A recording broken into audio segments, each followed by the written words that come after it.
Hello guys, guys and gamers, and welcome back to another video. My name is Miko, and do you know what?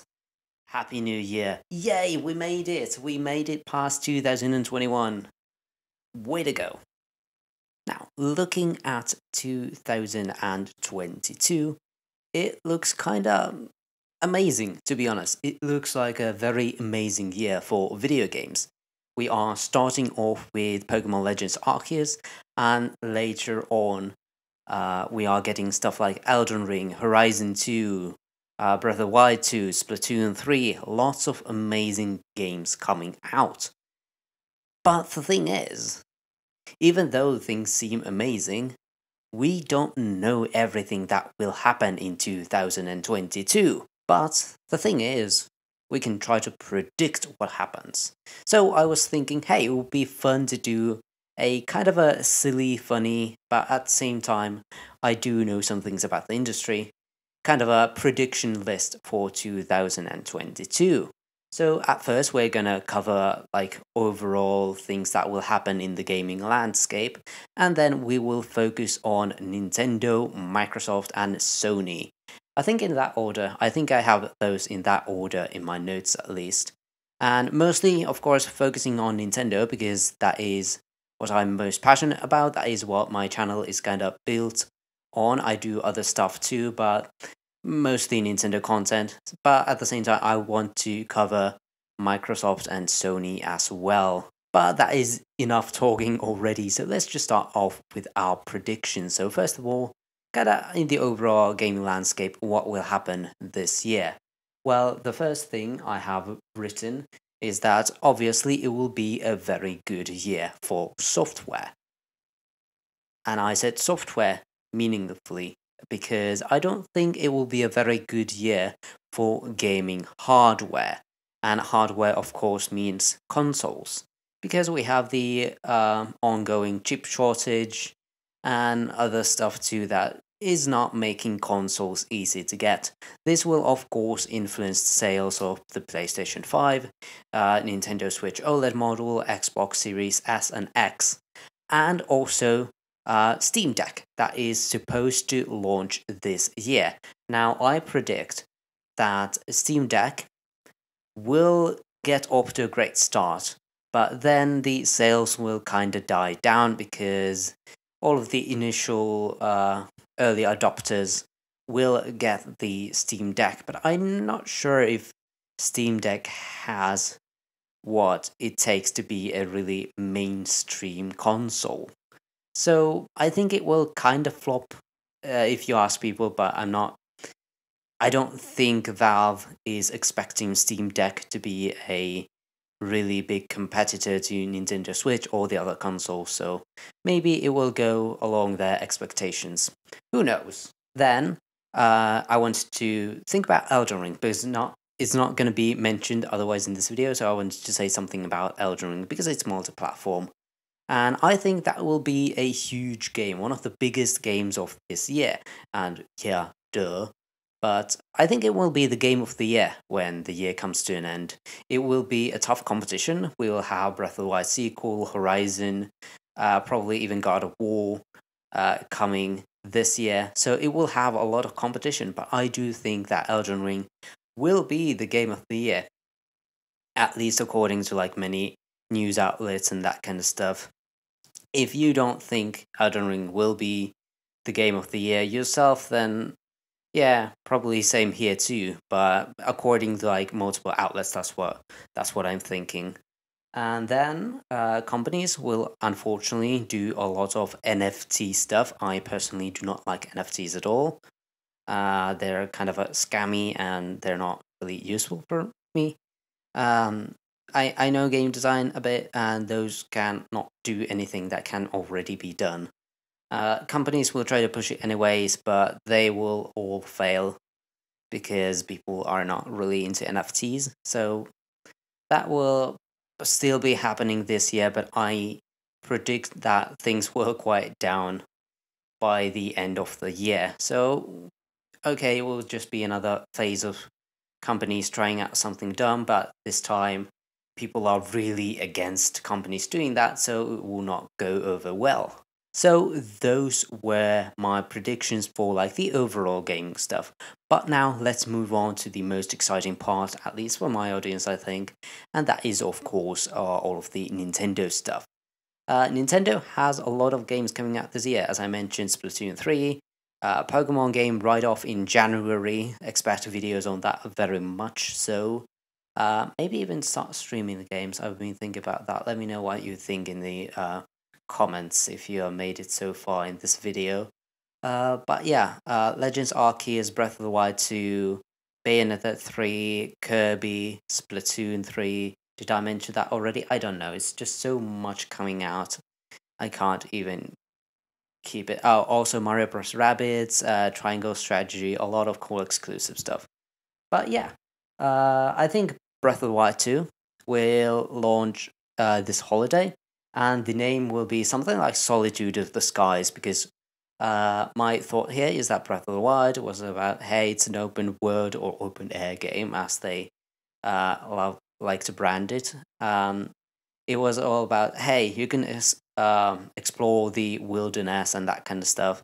And Breath of the Wild sequel seems to be a lot in the skies, at least looking at the latest trailer. So maybe it will be like you are all alone in the skies and that kind of mood. You feel stranded, but you have to keep moving on, blah blah blah, that kind of stuff. I don't know, but that's my idea.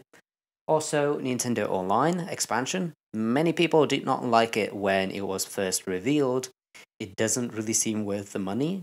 I like N64 games, but don't really care for Sega Genesis games. Sure, there are good ones out there, but they have so many collections, so why would I want to buy a subscription service for them? And then it will have more stuff there. I think only like 10 N64 games because Nintendo will cheap out on it. But hey, one of them is Banjo Kazooie. Maybe that's worth it for you. And I think it will get more DLC. And it got already like the Animal Crossing New Horizons DLC, which I have a video on that too. I did not like it. Well, the base game I did not like. It could get something like the Breath of the Wild 1 DLC, and then maybe Pokemon stuff, maybe not. I don't think so, because that's not really Nintendo, but something like Splatoon 2 Octo expansion could be there. Maybe even Xenoblade DLC. A lot of the first party DLC content could be there, so it would really make the deal worth it. And I am also predicting that for Nintendo 64 games, we will also get something really cool, and that is Nintendo 64 DD games. And this was an kind of a flop of an add-on for the Nintendo 64 that added a disk drive, and that could allow games to have more memory, blah blah blah, that kind of stuff in them. But there exist like expanded versions of Mario 64, Ocarina of Time, and then exclusive games only for Nintendo 64 DD, like the original Animal Crossing, the original Japanese Animal Crossing was for the Nintendo 64 disk drive. But this kind of add-on was a flop, so they didn't make many games, but it would really be cool to see Nintendo 64 disk drive games added to the Nintendo Switch Online. That is something I'm predicting. Also, I think Pokemon Legends Arceus will get DLC by the end of the year. That will kind of be their November thing. Usually the Pokemon Company has something coming up in November. I think we will find out more during Pokemon Day in February. And also probably Pokemon Brilliant Diamond Shining Pearl will get some platinum content added on later. We have already seen that it has some events like the Shaman event and the Darkrai event in the code. So maybe we will get a bit more of that. And that might be something like summer or before that. So we will get Pokemon DLC for both of the big games that have been coming out, and Legends Arceus is still yet to come out as well. And that all those will of course not be involved with the Nintendo Switch Online DLC thing that I talked about earlier. Also, Kirby will come out, and I think that will just be delightful. That's all I have to say for Kirby, but it's just delightful. I do not think there will be Xenoblade 3 or a Metroid release, but a Metroid game will be revealed at E3. there will be a new Mario Strikers game, but no other 3D Mario games. So Mario Strikers is, I think, the football version of Mario Sports, and it's really cool. A lot of people have been wanting that to be back, and it's usually not as vanilla as something like Mario Golf or Mario Tennis. It's more like a bit edgy, a bit more stylistic, a bit more rough than the other sports games. So people will be very excited for this return. I'm not sure if it will be as like rough and edgy as the GameCube and Wii versions, but at least less vanilla as the other sports games. No new mobile games, but none will close either. Nintendo has been really weird with mobile stuff lately. They have been going kind of back and forth on do they want to support mobile. Of course, their existing successful mobile games like Fire Emblem Heroes, they of course keep supporting, and Animal Crossing Pocket Camp. And there were some rumors about a Legend of Zelda game, but during the time of Animal Crossing New Horizons, Nintendo kind of went back on it, like, yeah, maybe we're not gonna do mobile stuff anymore because we can do fine without it, and it's not really our thing. But then, like 6 months later, they released Pikmin Bloom. So who knows? But I don't think there will be any new mobile games coming out from Nintendo this year. But none will close either. Good news for Pikmin Bloom fans. And we could also get used to more like non-console or non-game software related news in Nintendo Directs. What this means is that news of the theme park and Mario movie will become a regular thing, I hope. And this means that we will see uh, the announcement for the first Nintendo anime that will just drive the internet wild. I'm not exactly sure how they would do it. Will they partner with Netflix or release it on their own in their own weird way? Like, which is also very possible. Just like make an app just to release this anime in, and no one will understand why they did it like that. Just put it on Netflix or something so people can actually watch it. But that would be a very Nintendo thing to do. But hey, it would be cool to have a Nintendo anime. Hoping for Metroid or Kid Icarus myself, but we'll see.